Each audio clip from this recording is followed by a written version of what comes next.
Hello යාළුවනේ ඔන්න අදත් අලුත් වීඩියෝ එකක් අරන් ඇවිල්ලා තියෙන්නේ. අද අපිට තියෙනවා HP 15 ලැප් එකක්. මේකේ මම බැටරි එක පොඩ්ඩක් ගලවලා ප්ලග් කරලා බැලුවා විතරයි. මේකේ තව ෂොප් එකකින් ආවේ.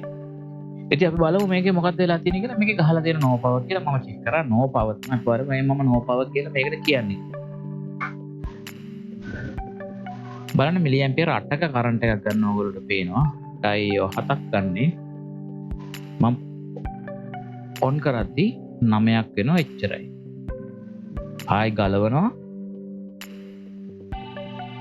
8යි අපි චුට්ටක් තිමු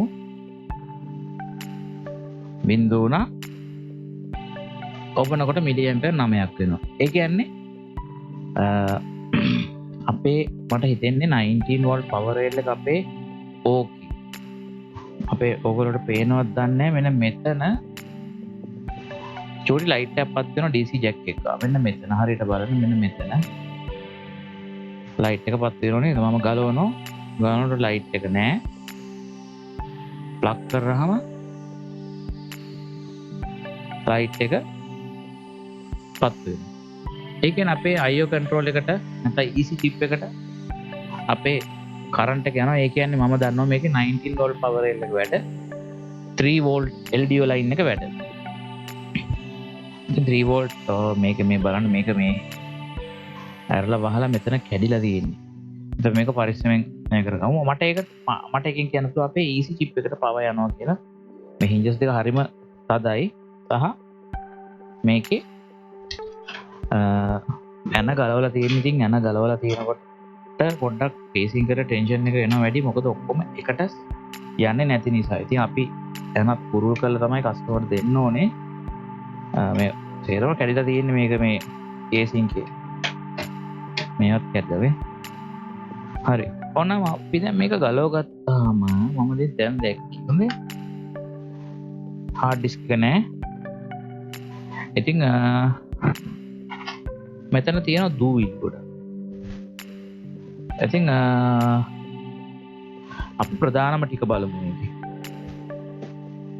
මල්ටිමීටර් එක ඕගොල්ලෝට මෙන්න මෙතන පේනවා. මෙතන පවර් සප්ලයි මීටර් එකට යටින් අපි චෙක් කරගමු කොහොමද මේකේ කරන්ට් එක. මම මුලින්ම චෙක් කරනවා 19 වෝල්ට් පවර් රේල් එක 19.9ක් එනවා. ඒක 19 වෝල්ට් පවර් රේල් එක හොඳයි. අපි ඊට පස්සේ බැටරි කනෙක්ට් එක බලනවා 3 වෝල්ට්. එතකොට 3 වෝල්ට් 5 වෝල්ට් කොයිල් වල පවර් හැදෙන්නේ නැහැ. මේකේ පවර් බටන් එක ප්‍රෙස් කරාට පස්සේ තමයි 3 වෝල්ට් 5 වෝල්ට් හැදෙන්නේ. මම පවර් බටන් එක චෙක් කරනවා. එකකට පින් එකකට නම් වෝල්ට් 3ක් තියෙනවා. එකකට නෑ. අනිත් එකට 3ක් තියෙනවා. හරි. අවශ්‍ය ප්‍රධාන දේවල් ටික තියෙනවා. ඉතින් අපි ඉතුරු ටික බලන්න අපි බෝඩ් එක ගලවගමු. ඉතින් මේකේ කීබෝඩ් ඔක්කොම ගලවලා තියෙන්නේ. මම නෙමෙයි ගලවුවේ. ෂොප් එකකින් ගලවපු නිසා ඒගොල්ලෝ ගලවලා ඉවරලා තියෙන්නේ.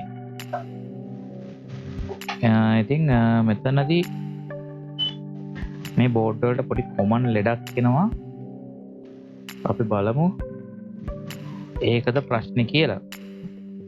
ඒකට මට මේකේ DC ජැක් එක ගලව ගන්න වෙනවා. මේකේ මෙතන hinges ගොඩක් කරලා මේ මොඩල් එකේ කැඩෙනවා. ඉතින් අපි පරිස්සම් වුණත් කොච්චර ඒක කැඩෙනවා. ගොඩක් වෙලාවට කැඩෙනවා. අපි බලමු දැන්. මෙතන DC ජැක් එක මම දැන් ගලව ගත්තේ සහ මේක LVDS කනෙක්ට් එක. ෆෑන් එක අපිට දැන් අයින් කරගන්න පුළුවන් මේ එනේ ගැලුවට පස්සේ.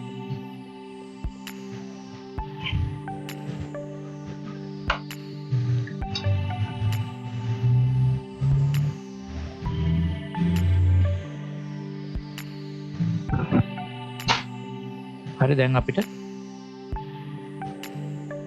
බලා ගන්න පුළුවන් මේක ඇතුලේ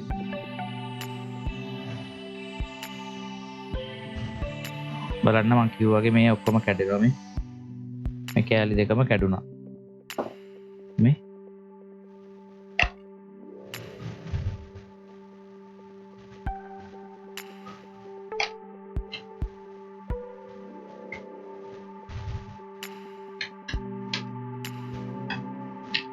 මේ මේ බෝඩ් එක කලින් රෙපෙයාර් කරලා නම් නැහැ.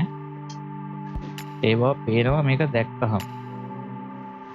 ඒ වුණාට කියන්න බෑ කලින් මොනවා හරි කරලා තියෙනවද කියලා අපි බලමු.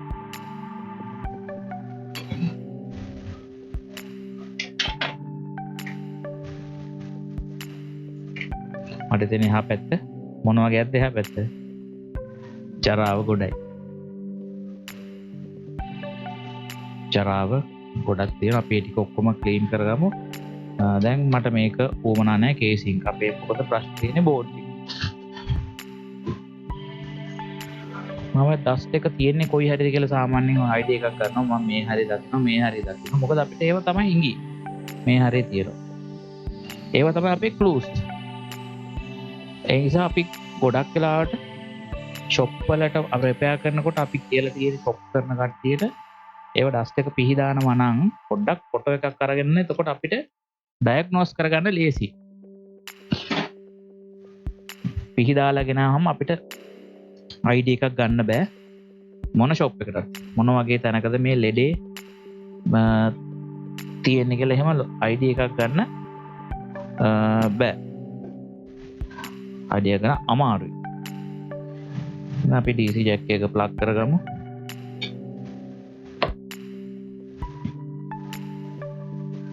හරි මිලි ඇම්පියර් 9යි. අන්න බෝඩ් එක ඔන් වෙනවා. හරිද? එතකොට මෙතනදී බලන්න ඕන දෙයක් තියෙනවා. මේකේ DC ජැක් එකේ ප්‍රශ්නයක් එනවා සහ අපේ හෝල් සෙන්සර් එකේ ප්‍රශ්නයක් එනවා. බලමු හෝල් සෙන්සර් එක හොඳයිද කියලා. හෝල් සෙන්සර් එකේ ප්‍රශ්නයක් තියෙනවා. හරිද? හෝල් සෙන්සර් එක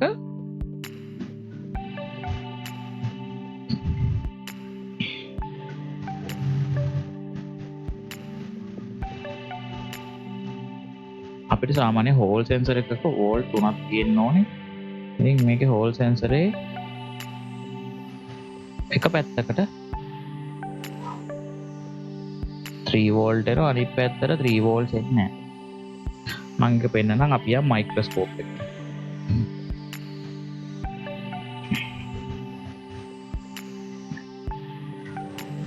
මෙතන පවර් බටන් එක. මෙතන හෝල් සෙන්සර් එක 3යි 1.8යි. ඉතින් මෙතන තමයි අපේ ගැටලුව තියෙන්නේ මට හිතෙන්නේ. අපේ පවර් බටන් එක පුල් අප් එක බලමු වෝල්ටේජ් එක කීයද කියලා. 3 පොයින්ට් ගානක් තියෙනවා. ඒ පුහාම 0 වෙනවා. අතහැරියාම 3 වෙනවා. අපේ සීක්වන්ස් එක හරි. ඒතර මෙතන හෝල් සෙන්සර් එක ගැන ප්‍රශ්නයක් තියෙනවා. ඉතින් ඩොක්ටර් මේ හෝල් සෙන්සරේ නෙමෙයි ප්‍රශ්නේ දෙන්නේ. මෙන්න මේ පිටිපස්සේ තියෙන ඩයෝඩ් එක. අපි මේ ඩයෝඩ් එක කකුල් දෙකක් උස්සගමු. අපේ ලෙඩේ හරියනවද බලන්න.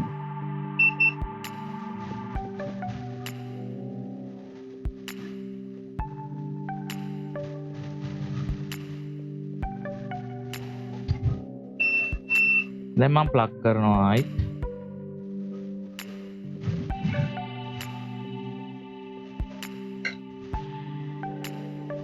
ප්ලග් කරලා මම දැන් හෝල් සෙන්සර් එක චෙක් කරගන්නවා.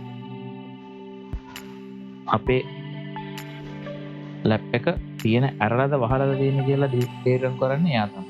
3ක් තියෙනවා. අනිත් පැත්තටත් 3ක් තියෙනවා. හරිද?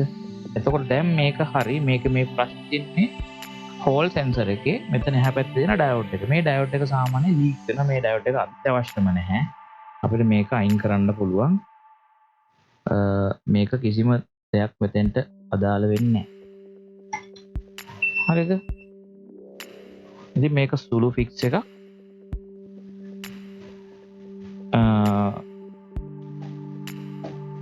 අපි බලමු හෝල් සෙන්සරේ ක්‍රියාකාරීත්වය බලමු. මේ හෝල් සෙන්සරෙන් වෙන්නේ කාන්දම් බලයක් කරනවා. මැග්නටික් ෆීල්ඩ් එකකදී මෙයා කාන්දම් ක්ෂේත්‍රයකදී මෙයා කරන දේ මෙයාගේ අවුට්පුට් වෝල්ටේජ් එක 0 කරගන්නවා. මම පෙන්නන්න එක.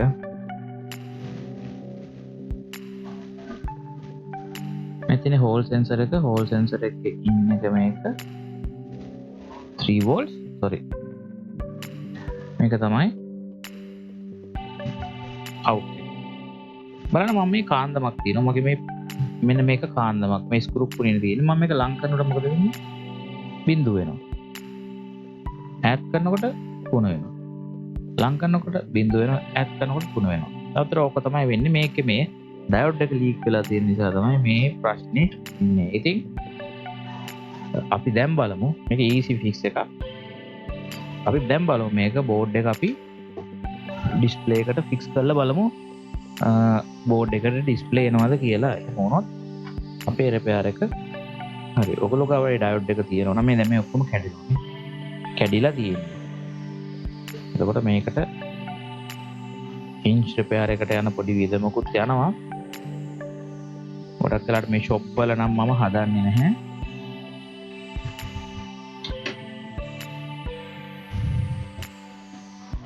මේක ගොඩාක් තදයි. මේක නම් සාමාන්‍යයට වඩා අසාමාන්‍ය විදිහට තදයි. මම මේකත් පැත්තකින් තියාගන්නවා.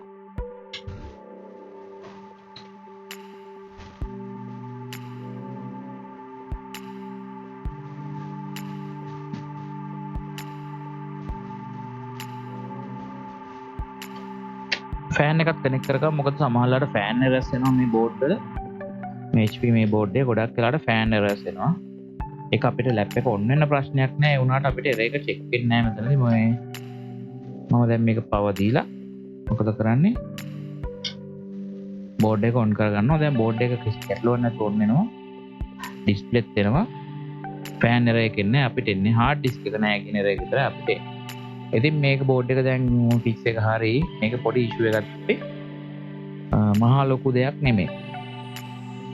ඉතින් මම හිතන අද ඔයගොල්ලෝ මේ වීඩියෝ එකේ මොනවාරි කරගන්න නැති කියලා. මොනවාරි තියෙනවා නම් ඔයගොල්ලෝ මැසේජ් එකක් දාන්න, ප්‍රයිවට් මැසේජ් එකක් දාන්න, WhatsApp එකට මැසේජ් කරන්න පුළුවන් ඕන නම් 071 69 78 567 නැත්නම් Facebook page එකට දාන්න. Facebook page එකට WhatsApp එකට දාන්න එකෙන් මම රිප්ලයි හම්බ වෙනවා. ඉතින් අපි දැන් නම් අලුත් වීඩියෝ එකකින් හම්බෙමු. bye.